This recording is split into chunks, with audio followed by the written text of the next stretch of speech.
How to fix app not updating on Android.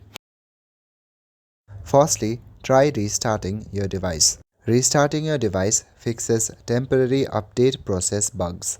Also, check for storage space. For this, open Settings on your device.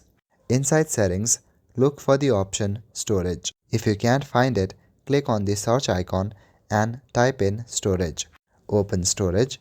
If the storage is below 1 or 2 GB, then delete unused files or apps. Also, make sure to check your internet connection, roll down notification bar and open Wi-Fi. If your current network is lagging, then try switching to a different network.